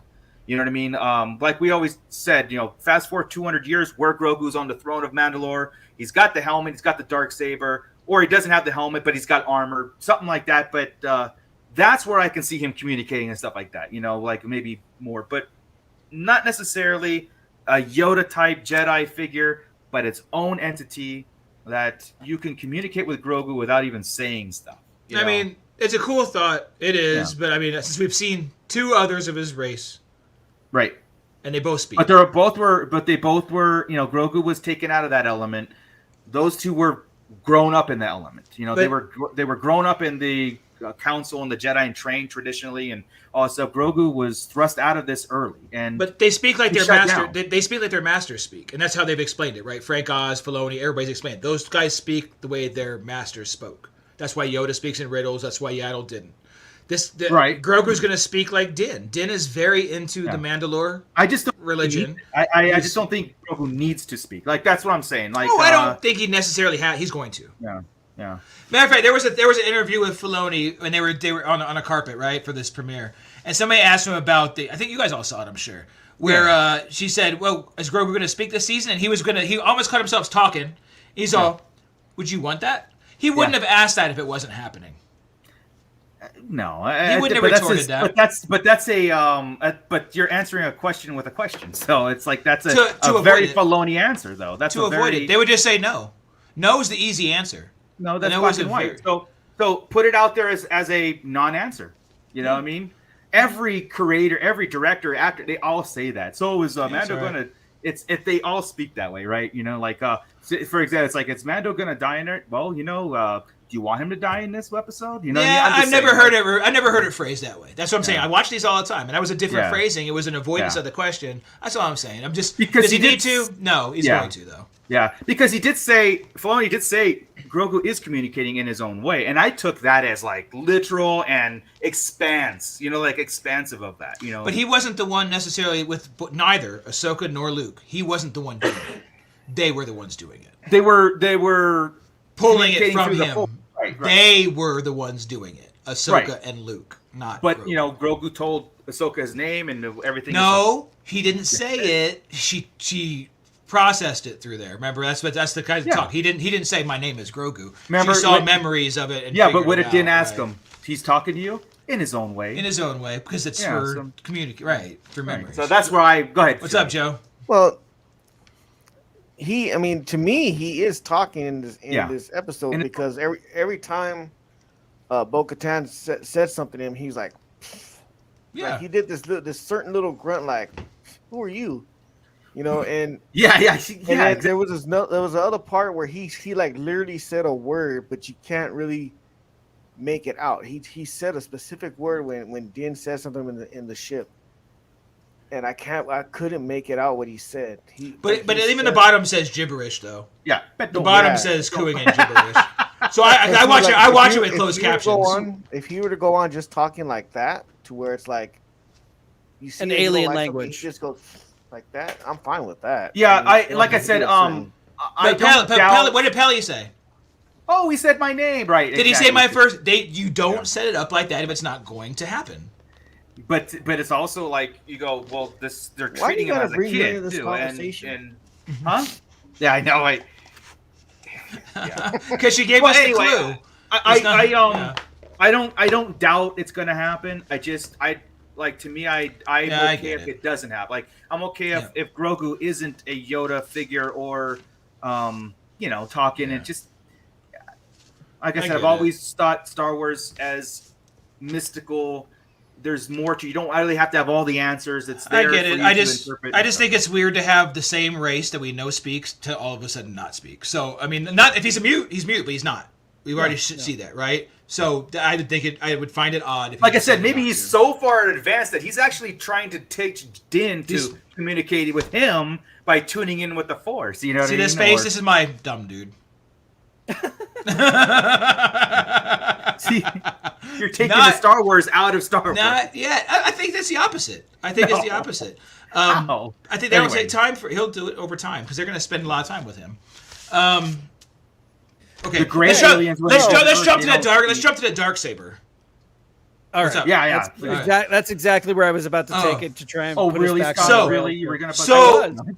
First off, cool in this fight is the blue shield, right? Not the insurance, but her blue shield. Wait. Let's back it up a little bit farther. Din whips out the dark saber and again can barely lift the damn having thing. trouble doing it. Oh yeah. Yeah, homeboy has not practiced at all No, since he hasn't getting had a chance. No, not at all. He hasn't had a chance to sit down and He practice. has more pressing matters. But this could also be where he learns it. She could teach him because he's going to ask, "How'd you do that?" So the dark saber thing is interesting in this episode. Okay, it is because he loses it when he's getting almost cooked alive or drained from his blood, and Bo-Katan picks it up and uses it. And I'm sitting there, and she was like meant for it efficiently. Boom. And that I was expecting some sort of dialogue to happen. Maybe it will later, but something sort where it's like Din and her, they have to be, she's obviously given up, right? She's given up the dream. She's given up the stuff. That's why she's isolated. I want to be by myself for the last time. I just want to be by myself. She said that. But I think this whole experience, and you'll see how it progresses, especially when the Mythosaur comes in at the end. She does kind of, well, people seen it. So she does kind of having that revelation in her head, like this is all happening again, or real, or it's becoming real and stuff. And Gordon said it earlier in the chat, and I completely agree with him that I think Bo found religion in that moment. Which moment? The Mythosaur moment. The Mythosaur moment. Yeah. Not this moment. It's on the screen. No. Yeah. Oh yeah, she became a believer. Real quick, something's gonna pop with her, one way or another. Yeah, she was real sarcastic, right? Yeah. Like playing it off, and here's this, and She said, "I think it's so adorable you believe in children's tales." Yeah, I actually love that. Yeah, I did too. I think it's on a screen cap. I think it's so adorable. I mean, she said she took the creed, she did all this stuff, and I kind of got the sense of like that was for show. It was I was being the good. Royalty. They didn't believe in it. That was just a part for the people. Exactly. It was a ceremony that. Yeah. Exactly. And it was pomp and circumstance. It was tradition. It was all that kind of stuff. And like I said, when this episode concludes, it's a very push to Bo-Katan to get back into it, get with it, right? But yeah, her handling the darksaber, dude, that took it back. I'm sitting there going like. Din sees this, he knows what's going on, and he just picks it up and puts it back in his pocket again. Like, this is mine. Yep. You know what I mean? Yep. I would have thought that if she picked it up at this point when Din got disarmed, she can have it. Am I wrong? She didn't win it in combat. He dropped Right. it. So it's He still that lost same that great. He lost it, but she didn't win it. So it's that same gray area. I think deep down inside, she never truly lost faith. She's just in a dark place right now. She's lost. Yeah. She's lost, Yeah. and she's jaded, but she's not. Yeah, she jaded, hasn't yes. completely lost the faith. You know, Right. She's still screwed up in the head enough to know that if she picks up that saber and keeps it, it's all going to happen again. But that's why I think she hands it over. But the entire time they're talking about, the waters beneath Mandalore are the used to be the lair of a mythosaur, and that the Mandalore the Great brought the mythosaur out and tamed the mythosaur, and the dark, he had the dark saber and the whole bit. And here's a guy who's taking the bath in the same lake, wielding the dark saber, and here's a mythosaur. Is she looking at? I think she's looking at him now and thinking, "Holy crap! This is the second coming of Mandalore the Great." Yeah, that's that thing about the armor I've been talking about. He's the chosen one. There's a reason they're treating him differently. He is their one, and this is what's going to pop up soon. Yeah, but because she started that room right there. She said, I need to give you the full tour." And full tour. She read that plaque with such sarcasm. Right? She did. Like, oh yeah, look at this. There's a mythosaur, and blah blah blah. She was being she was, yeah. And he was just like, there was another turn too where she was talking about her dad and how he died defending Mandalore. Oh, dude. Then when Din turned to her and said, "This is the way," that was the moment where she realized Din's no joke. Like Din, he's actually gonna go through with this, and he believes this wholeheartedly. Yeah. And 100%. He is a Mandalorian, whether she likes it or not. And he'd be telling her that her dad died being a Mandalore, and he's a Mandalorian, and that was very cool. And her reaction to that was really cool too. And she was taken aback, and that was really cool. And that's where he proceeds to go into the waters, and that started so cool with that creed. Yes, right. Awesome. This was not Din's day, man. It was not Din's day. And the words of the creed shall forever be forged in my heart was the last thing he said. It is from these legends that the skull signal adopted. That part right there is cool because so I've had this mythosaur on my arm since the mid '90s. Yeah, and you never really knew what it was, right, or why it was. And so to have this little bit right here, to be specific, when somebody said it in the chat a little while ago, everybody with this tattoo is going to be happy. Damn straight, right? Because it gives you just a little bit of background on it. Mind you, mine's going to be covered up, but it's still cool to have the background on that skull. Sure. And it's really neat that now you got to think, why does Fett wear just that on his arm? Right. Right? Because it doesn't belong to a clan. It's the overall Mandalorian, So Django never was clanless, but his thing says he came from a clan. Right. So it's just neat. I think they're gonna have to explain that out and somewhere. Mm-hmm. I don't know. I think that's just the signet for the overall planet, the race. Yeah, the planet. Right. I don't. Isn't the clan what is on his chest? Isn't that the little emblem that's on his chest? Not the mythosaur? Maybe. No, that's not the signet, because the signet should be she even says in there the signet. Yeah. The signet. Yeah. See, there's that weird juxtaposition of what's the signet versus a house emblem, because it's hard because here's the reason it's hard, because last week we had the bit with the flags, the Vizslas, the flag. Right. So you had the Vizsla sign on the left, and then the mythosaur on the right for the planet. Right. So the clan and the planet. It's kind of like how they have it set up. So just wondering if they have a clan, like it was him and Jaster, all these things, and they went, was there a clan? I wanted to back up a little bit with Bo-Katan when Grogu first made it to her castle. Did you notice how quickly she was like let's just go and kill it? Like, was she saying I want to kill this guy now? Like, no, we're just gonna get. She said I'm just gonna get rid of him once and for all. If she was gonna kill him, she would have just had him blasted. No, just tell him off. Just tell him off. But immediately when she sees Grogu pop up, what happened to him? Yeah, what happened? Like, she did again. She's playing a role, like what Scott was saying. She's in a place and she's jaded. But when Din was in danger, let's go. Let's jump Oh, to a couple times now. She keeps saying Yes. him. yeah. See, and for some reason, I didn't see it like that. I seen it as, okay, I'm gonna follow Grogu where he is, and I literally thought she was gonna find him and kill him. Oh, Oh I no, didn't see I it. didn't Because get of the that way at she all. jumped No, up and was like, let's just get rid of this guy once and for all. Yeah. Again, I just took it as like, oh god, she's at my door again. Unless No, I gotta I don't think let she me could text do them to that. break up. You know, just, And I think there's a point where she and Grogu are going to get closer and closer too. I think we've had Bo pegged a little bit wrong. there was some moments Maybe, in here. and there was some good stuff in here where she was explaining how she knew a lot of Jedi, and that no That matter was what, great. and I don't know what they've told you about us, but we used to get along.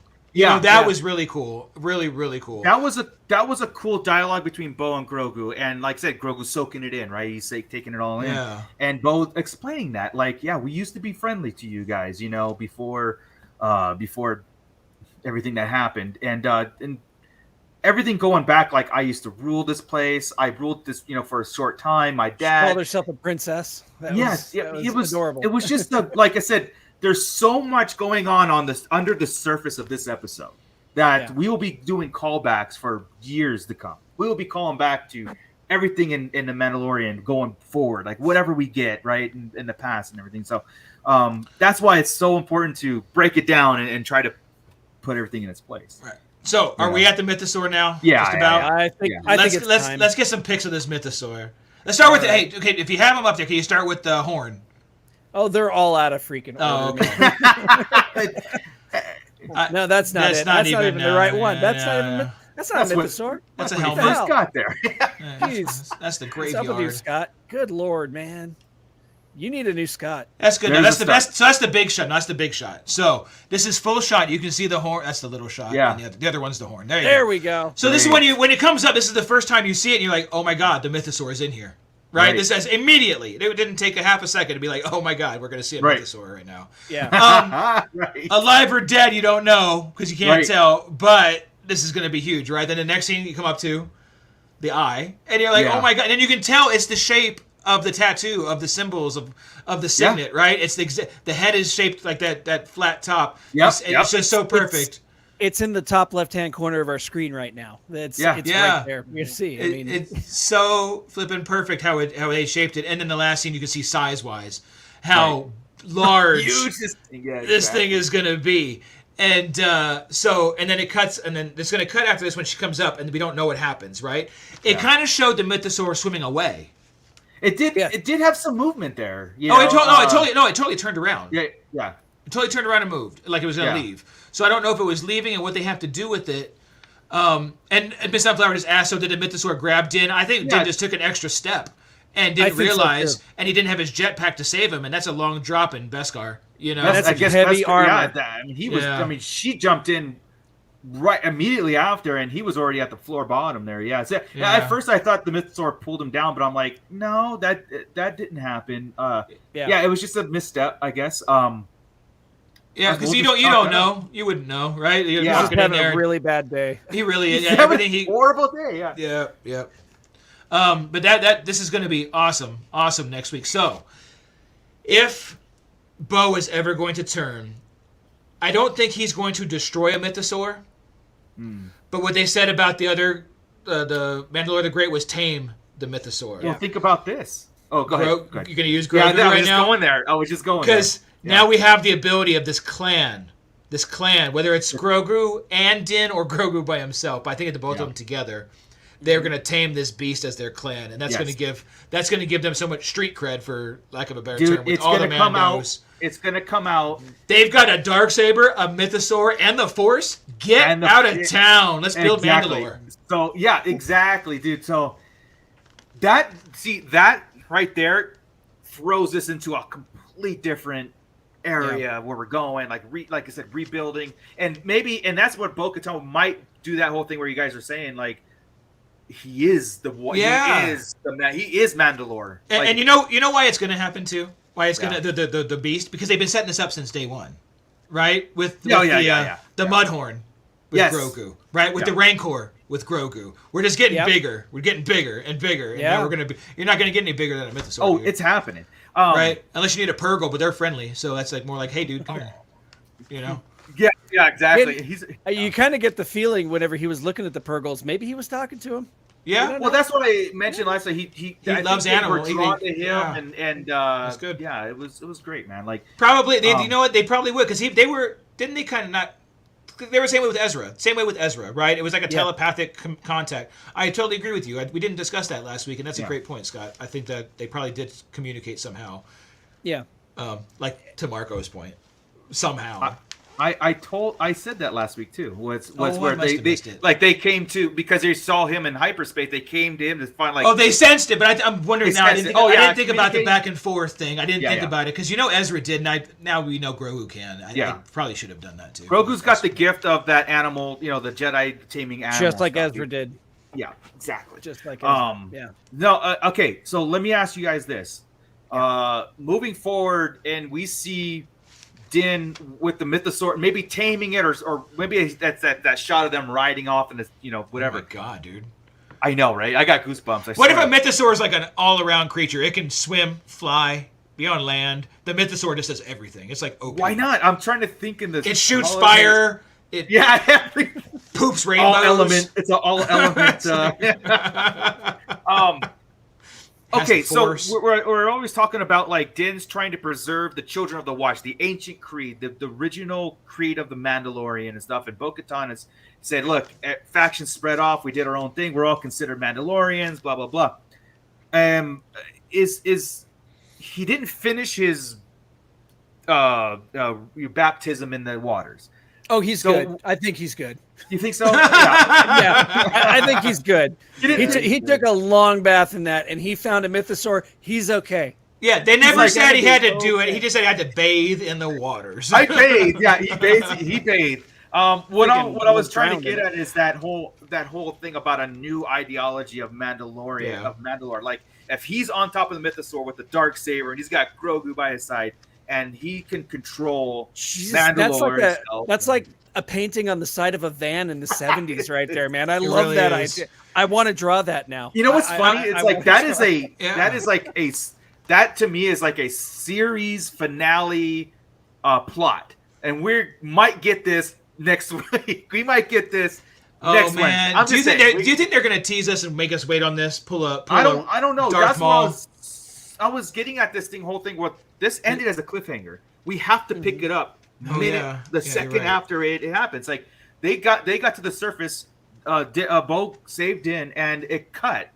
And we know Mythosaur it's got to be coming up at that point. Like if they do this now, I'm going to be kind of disappointed if they just go like it's true and they leave without us seeing like the thing we're talking about, Grogu taming it or it's trying to tame it and it escapes and stuff. That's going to be disappointing if that doesn't happen. So we've seen in the trailer Din walking out of a cave and a whole clan of Mandalorians following him. I think that's where we're headed next. I think he's going to have the proof that he needs. And I don't know if because he can't really get a mythosaur to that planet they were on before. It's going to be there a minute because I don't know where he'd put it. But somehow or another, he's going to. He's a bigger ship. He needs to get a run on the side of his house. They need, R5 was recording as they were walking in. I didn't see a little holo droid, but they need to get that crap on video. So that's true. Look, here's my phone. Here's pictures of the mythosaur. And that's where I think that's where Bo-Katan's there, and Bo-Katan's going to reach out to everybody and go like, now we're following Din.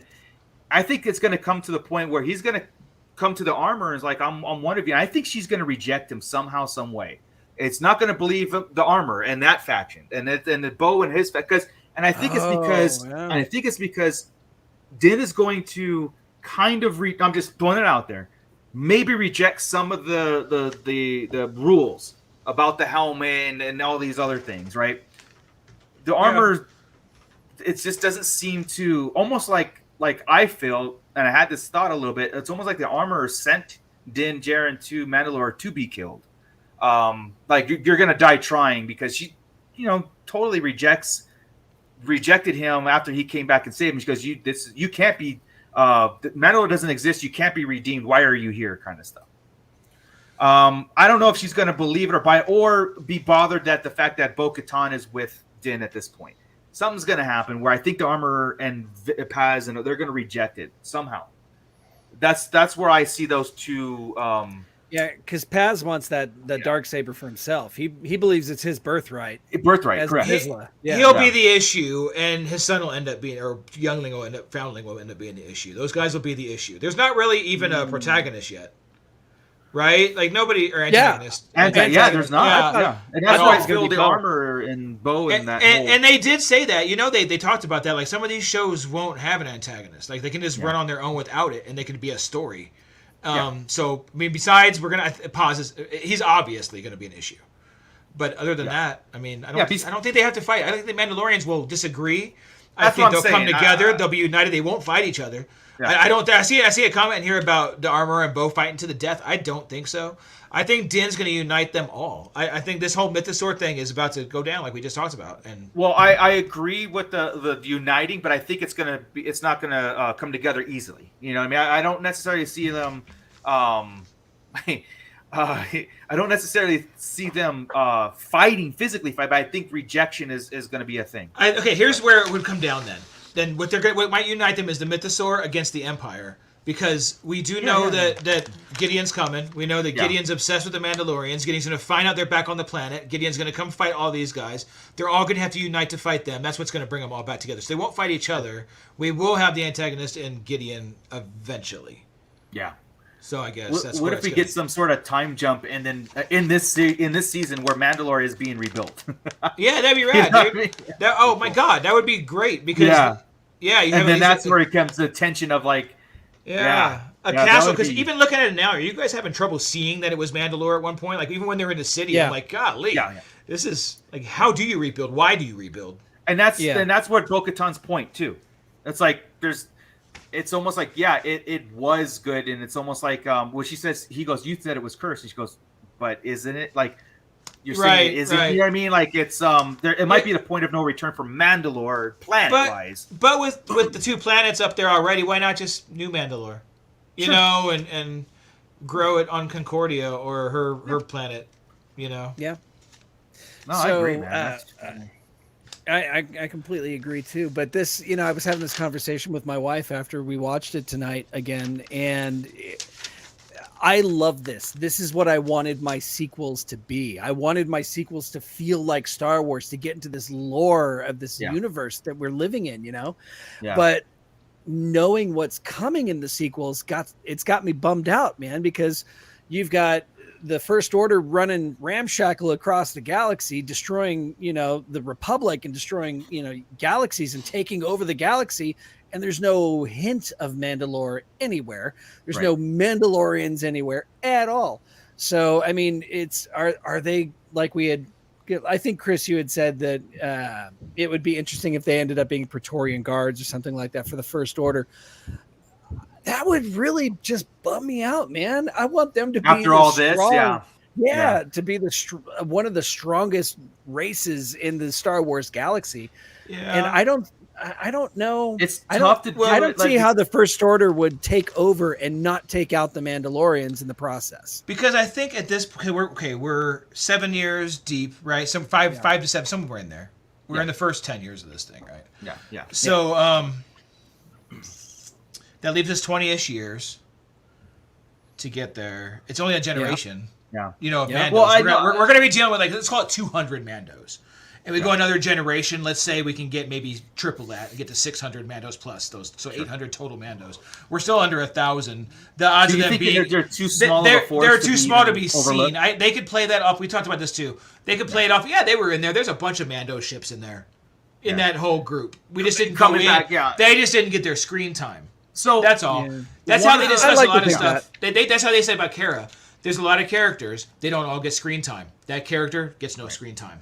You know, see that and this could so they can wrap that up that in a way of, say, when Mandalorian the series kind of goes deeper and deeper, could be explained like it's going to take us a millennial to build up our forces again. It's going to take in the time frame of the First Order, because they came and they were wiped out within a week. And he'll be here for, and Grogu will be there for it for this time. That's straight, and that could be where, like Chris is saying, the Mandalorian forces could be so not a thing for the first. It's almost like the First Order knows they're on the radar, but they're not a threat yet, and they're not a thing. Or again, they were there. We just didn't, Or we they just were didn't there. know. Yeah. Yeah. You know, And a special edition could fix that right up. all you really need is a one-shot comic from the view of the ships. Right? Give me a certain point of view of it from that attack. And just go into each ship, or give me 10 different ships you're going into, and you're in a Mandalorian ship, you're in Lando's, you know, boom, boom, boom. I honestly can say I never want to read a certain point of view Rise of Skywalker book. I'm good. I'm good. Just that scene. Just that scene. Yeah, right. Yeah. Yeah. So I really, 2 episodes in, I love where we're going. I do want to, like Chris is saying, like, you know, you're giving me hope that Din is still going to pursue IG-11, rebuilding them. I hope. Because I thought getting R5 was negating that side quest. But it's such a weird, that would be I know. really weird. That's what I'm saying. Like, then how were we doing the first episode? Why You know, even bring it up? And why change the statue from season 2 to now? Because you look at season 2, it's all one color. Season 3, it's the 2 different. They made it. It's all happened for a reason. Yeah. There's no reason to just drop that thread. I'm saying. I'm hoping that does continue. It's not something that was dropped first episode, right? That would be a bummer. Because I would love IG-11, R5, Grogu, Din as a crew, and then another. Oh race God, a quest, crew! because, That'd come be on, amazing. dude. You have to get a bigger ship. Right. Hey, can you hit Sunflower's last comment there? Just we'll talk about this. Favreau said Ahsoka and Skeleton Crew will inform his writing in season 4. So there's probably something that will happen in those shows that affect Mando season 4. Yeah, absolutely. It's the heir to the Empire. That's what's going on right now. We're in the new space. We're going to get Thrawn. Both shows are going to take place in new space, this new area of space we've never dealt with before. Right. They're going to cross paths. They're going to have to deal with Thrawn or whatever threat, and that's going to go into Mando 4, this larger threat. So this is that heir to the Empire we've been talking about. The way that the Disney Plus is going to, treat it. It's the alternate. It's the expanded. The expanded version of the expanded version. I'm here for it. Right? They're revising it. Revisionist heir to the Empire, and I'm cool with it. And it begins with Bad Batch, and that's why we've always said, even though we can, like, it's just the pacing and some of the stuff that Bad Batch is doing. But we do say, like, I think there's some very, very important things. There are. You just take out 8 episodes. Yeah. Take out 8 episodes. You're groovy. Yeah.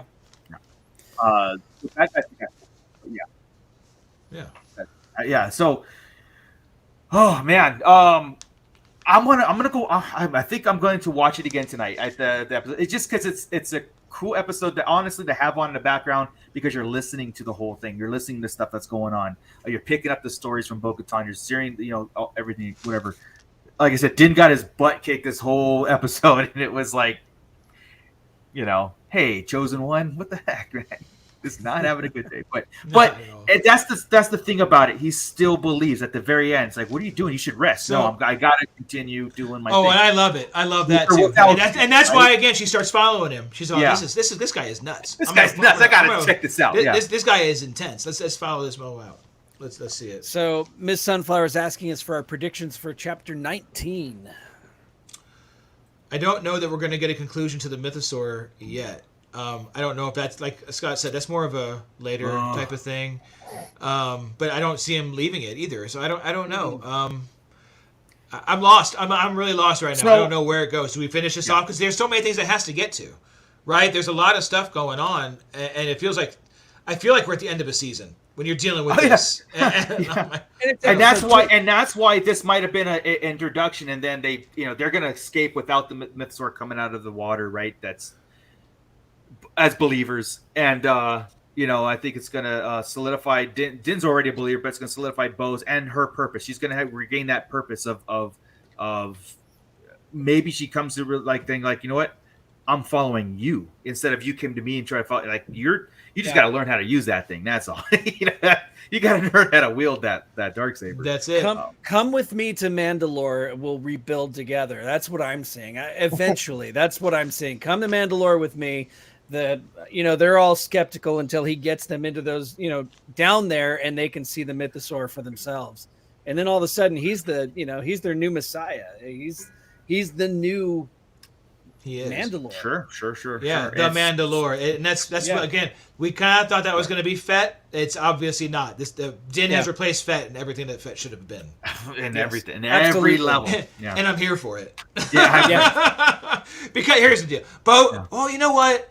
I was just gonna say Boba wouldn't have been a good dad, but Boba probably would have been a great dad, right? Like, but on the other hand, Yeah. Tamora Morrison wouldn't have had the charisma that we get out of Pedro. Right. In a helmet, you know? A So- helmet, yeah. You get more charisma out of a helmet than you do out of a guy's face. All the Yeah, time. so yeah. it all worked out. Yeah. I'll take it. It's you hit the nail on the head though. I mean, this is everything I ever wanted in a Boba Fett story. It just happens he's got a It's just different not name. Exactly. Yeah. Exactly. Yeah. It's incredible. So All right. Well, I mean, maybe we should wind down here and then close it off and see if anybody else has anything in the pit. I mean, dude, we've never really stopped it. That was the lamest theory craft ever. We kind of ended up with we don't know. That's wild to me. I've never had that happen. This is the first time it's ever happened. And that's cool. And that's this never happens. And that's cool because during the whole sequel era, when we were doing this, right, within our 200 episodes, when we were doing this, it was like we were trying to theory craft things that weren't working. The things that we like, during the Force Awakens, during The Last Jedi, and we were trying to theory craft things the way into fixing things, right? This has given us, it's a whole different attitude. It's a whole different content where we're getting, there's nothing to fix. We're trying to make it broader, make it like go into where can it go instead of like, well, maybe what I mean? It's a different attitude. It's a different phase in Star Wars. I think, like I was talking to Scott earlier today about Disney and Lucasfilm hitting a stride post the first 6 films, right? This is it. But they had to go through, in my opinion, the growing pains of the failed projects, the sequels of what they are. Like we're gonna get to that era. We're gonna get to that point where we're gonna have to start talking about the sequels. Like I think we will eventually get to that point. Oh yeah. Not that we don't. It's just we still do have some failed projects though. I mean, they have officially taken Rogue One or Rogue Squadron off the books. Also, I guess Feige's Star Wars has been officially put on the back burner like indefinitely. And now Taika Waititi is talking about actually wanting to star in whatever it is that he's like, shelve that too. Just take those 3 and shelve it. I figured he would. He always does, doesn't he? He does, but at the same time, he's also asking for. He's telling everybody the reason why it's taking so long is he's taking it more serious than any of his other projects he's ever done. Well, that's what we want to hear. Yeah, that's what we want to hear. I like that. We'll see. Mm-hmm. I don't put anything until I see a trailer for it. Yeah, exactly. I not even a slate. There is rumors for Star Wars Celebration Europe that's happening soon that they are going to announce the next theatrical release in 2025 or whatever it is. They are going to. So that's exciting, because I do want to get back to the theaters. So. Real quick on the age, they're asking about Din's age and do we know it? This is what we kind of surmise, right? Like he's about 10 during the Clone Wars. I would think right? so. Yeah, 10 or 12 during the Clone Wars, near the end of it, right there. I don't have any kids, so I don't know the how. But to me, he looks like he's 8. It looks like he's 7 or 8 years old. He looks really young. He's still being carried by his mom. He looks pretty tiny. So. So I can't think of the scene. So let's call it 8, right? So give it 8. Give it 2 years to end the Clone Wars to get up to Order 66. Let's call him 10 there. Then you add the 25 years. So he's mid-30s. I would say mid-30s. He's not 40. I wouldn't think. I think mid-30s. So. Ooh, yeah. Let's see. Saber Smith said Dr. Pershing. I wonder what he's up to. We're gonna end up finding out pretty soon. Find out. There's gonna be a point in when they finish up on Bad Batch. And I think they're doing it this time. They're timing it. Where we're going to get through that Tantus episode, right, on Summit or whatever, and then we're going to hit it in Mando, and they're going to go to the same damn place, and we're going to be like, whoa, they just shifted it to live action today. Yeah. And that's going to be freaking awesome. I mean, I saw this in the chat earlier. What if how we ended with this cliffhanger, we wind up back on Book of Boba Fett, like the way they did Book of Boba Fett. How we went on Mando. The next episode is going to be we're on Book of Boba Fett 1.5. No, I mean, give Boba back his 2 episodes. Yeah. The lost episodes. Oh, I'm sure he'll be around soon. There's no way. I just don't want them to leave us at this cliffhanger and then we're at a totally different story now. Yeah. That That's what I'm would saying. kind of suck though if we jump to Dr. Pershing on Coruscant in the next episode. I mean, I would love to have Omi again on the because Omi said that after his show airs, he'll come back on. But I want to see him soon, but I don't want it that soon. They left it to where it has to be resolved. I mean, we're saying it has to, but yeah, to kind of like stop it and then change a pace for like an episode. That would even whoa. What's hilarious is that's what we beg for on Bad Batch. Right? It's like change the pace up. Give me the Imperials for a minute. Right? I seen you. So now all of a sudden we're gonna switch to the Imps and we're gonna be like, no, not the Imps this week. I want Din. I need the Mythosaur. It'd be different if they left that cave and then the next, you know what I mean? It's like if they left Resolve, but it was like they got out of the thing they got out of the lake with the realization that there's a Mythosaur down there, and then it stopped. It was like boom. So I mean, how do you resolve it? You don't fight it right now. No, right? I think they leave the. Honestly, I think they leave the cave and come back and deal with it later, right? Yeah, but what Joey's saying is like we don't even know if they having next week's episode not even knowing if they left or they're still there. It just went to somewhere else. Oh, that you know would what? be horrible. Miss Sunflower's comment right here, I think she just nailed it. Almost all the trailer shots are seen except for the Pershing Coruscant, and then this comment about dropping Mandos on Navarro. Right. Now we know why the Mandos are dropping on Navarro. He has united the Navarro, the clans of the Mandalorians. Navarro's under siege from the pirates and Dr. Chin, Sigmund the Sea Monster beard, and the Gorian Mandalorians Shard. go in there. Gorian Shard, thank you. And the Mandalorians are coming down there in their Gauntlet starfighters, and they're saving the day. Sounds under Din's rule, because why would the Mandalorians do that? Right? Unless it was perfect. Yeah, that's it. You think that's a mid-season, end-season scene where that happens, or you think it's soon? I've heard that this whole season of the Mandalorian is basically 3 arcs of stories. So I think this is the redemption and unification arc, and then there's one of the 3 arcs is Navarro and Grief Karga, and that's just a rumor that I had heard. So and I think that would be a interesting. I don't know if that's the middle arc or the final arc, because I don't think Grief Karga is interesting enough to be a 3rd arc. No finale of the season. Not unless they're dealing with the clone stuff, which is on Navarro. It is on Navarro. Yep. It was on Navarro. They blew it up. They blew it up. As far as we know, they blew the only facility up. There could be more. Who knows? Yeah. Or because wasn't the data retrieved and sent to the Republic? Like I thought they retrieved that data to see what was going on there. Some of it. Because they destroyed it. They played the recording from Pershing. That was the key in there. Right. That's right. Not Pershing. Well, yeah, from Pershing to. Yeah, it was for Pershing saying that Gideon is alive, and I won't fail you again. This was 3 days ago. Which is 3 days ago, right? Yeah. So, God damn, it's good. It's so good. I love the show. I love the show, and I love the conversations it's bringing with our chat and with us in here and the theory crafting. It took us a while to get our minds going, but I think we're getting someplace. I'm still lost. We're man. just so season's blown away from a mythosaur. I know. We saw a live action mythosaur. Yeah. First a crate dragon, and they made it look like it, which is they did. I know you had to, but it's like you just never thought of seeing a real one. It's just neat. No. That's the whole thing about going with the first 2 seasons. It's like expect everything, expect the unexpected. Like you think they're going to do it, absolutely they're going to. This team has the guts to do all that stuff. They have they can do it all. So I remember the last season us talking about Ahsoka, and they were like, no, they're not going to bring Ahsoka in this early, and then boom, there's Ahsoka. It's like one of the best episodes I've ever seen.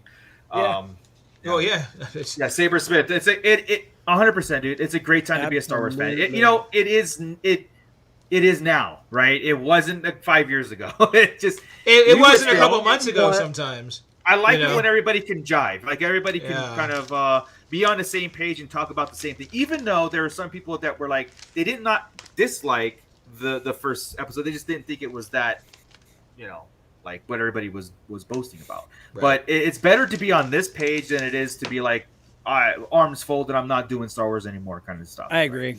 But there's still people that do that, and they blow me away. I'm like, have you need to be watching The Mandalorian. So, anyway. Exactly. I can't believe it's our 200th episode, guys. Yeah. So I hope you guys enjoyed that intro that Scott put together, our crawling crawling text, and that was a lot of fun. I wish I could have been here for that and the intro, but your internet's been much better since whatever you did. For some reason it just like 8 o'clock hit, it went down to like 1 download megabyte speed, and then I tested it right before I came on. When I said goodbye, because it was done, I was like, I couldn't do it. And I was getting kind of mad. Like, I'm going to miss our 200th episode. But no, and then I checked it again, and it was like lightning speed, so I'll pop back on. So I hope I didn't miss that much of a beat. But didn't miss anything. Sorry for the sloppiness, but it's a podcast. This is exactly why Jimmy Kimmel's and the overproduced podcast need to stay in their lane, and we got ours. Sloppy, yet fun. Live. Uncut. Live, Awesome. unedited. Exactly. A well-oiled machine, folks. Yeah, That is- thank you straight. everybody in the pit for the congratulations on the 200. This is something that we do with you guys. We love it. Hold on. Let me get Michael nostalgia real fast. Since I sell fiber optics, let me tell you that the cable companies share it in their neighborhoods, but not Frontier. I'm sorry, that was my ad. Go ahead, move on. Oh, yeah, I good don't live in a neighborhood. No, Okay. He gets satellite internet. I do. This is not. They're beaming this shit from a satellite to this is him, not something hoping where it hits. I can call a company and complain, right? So No. this is I have a complete different situation. He has a buddy that shot a rocket up, and it's up there floating, trying to shoot him off signals. It's another balloon. Yeah. Happy 100th episode for you, Brandon. Right on. Hey, nice. Hey. Happy half anniversary. Exactly. But anyway, let's get out of here. Let's again, everybody, if you haven't done so, hit the like button, subscribe if you haven't subscribed. Yes, Joey, one last thing. One last thing. Let me make it clear and reiterate. I do not condone violence on women. So don't take that the wrong way. It's just a character. We're just having fun. It's National Women's Day, and I acknowledge that. And I just want you to make sure that you know That's me. hilarious, dude. I do not condone violence on women. Somebody got a text from Dez downstairs. I was thinking the same thing. So you better Watching. fix that right now, buddy. Or you're sleeping on the couch. I still stand by my Pele joke because it's funny. She has one missing tooth, and it was funny. But let's not rehash that. Let's not get us canceled. And that's not saying that she deserved it or not. It's just saying that I do not condone violence. Right. We want to do another 200 my episodes. So God. So this has been man. the 200th and final episode of the Starlight Digest podcast. For those guys. But yeah, We will persevere, Chris. We're in. Let's go. Okay, guys. So anyway, follow us on the conversation. Does happen over at the Starlight Digest Central on Facebook. Sometimes there's a lot of memes going on, a lot of funny stuff. I know a lot of updated news and things that kind of keep you up, in the now for what happens over there. So check us out over there on Facebook, also on Instagram, because you just type in Starlight Digest, follow us on Instagram. We don't post a lot, but you'll get news if we drop an episode or a spontaneous episode that we do have some coming. We have some companion pieces to collecting Star Wars coming up pretty soon. So all you toy collectors, we'll be doing a separate recorded channel to keep everybody up to date on that. Those are always fun. I know a return of the Hot Topic has got to be coming around the corner sometime because there's a ton of books to be reviewed, man. You know what's funny is I have this notebook here, and I wrote down, hold on. I wrote down 40, I watched Return of the Jedi the other day and wrote down 40 different things I want to see in a certain point of view. And I was going to run through them on a hot topic. That would be great, dude. Hot That'd be topic. awesome. Yeah. So yeah, it's coming up. So yeah, I did actually think about it. So shocker. That'd be awesome. We are kind of in negotiations right now for a location for our May 4th event for those of you who are local. Oh, yeah. It is happening on Thursday, May 4th. Don't quite know where yet. Maybe the same place it was before, maybe a different location. We're in talks right now, but people want us there. And that's Yeah. always fun. It's gonna That's happen. Really, there's actually 3 places that really want us, but one of them is just a little too small to handle the crowd. So Yeah. we're working on that. So stay tuned. There will be prizes. There will be trivia. And it's gonna be fun. And what we're I'm still, gonna hey, do is- fingers crossed for Chuck's Strip Hut. We're waiting. Let's go. Right? They haven't returned their phone calls. It's small, but you know. International Women's Day, Chris. I didn't say what kind. It's a male review. I don't know. Oh, Let's okay. go. We need extra money. But you yeah, don't this need is to being do the 40th anniversary of Return of the Jedi. We're going to make it a Return of the Jedi themed May 4th. You know, we're really going to go all out on that too. So, God, I wish I could do organize some sort of watch party and just kind of like watch Return of the Jedi with a bunch of people. Great. Dude, I'm gonna dress like an Ewok. Oh So you're just gonna put a cowl on and you're good. Nope, that's it. But yeah, guys, so check us out on all the socials. Like, subscribe, tell a friend. We will see you next week, of course. Same Bad Batch time, same Bad Batch channel. I'm hoping the Bad Batch continues the trajectory. I know Mandalorian is going to. We got nothing to worry about there. Or do we? But with that, I think we're done. If anybody has nothing else to say, thank you, Pitt. Thank you, Patreons. Scott? There is no Scott here. Only Zool. Keep it nerdy, everybody. What the ferric? This is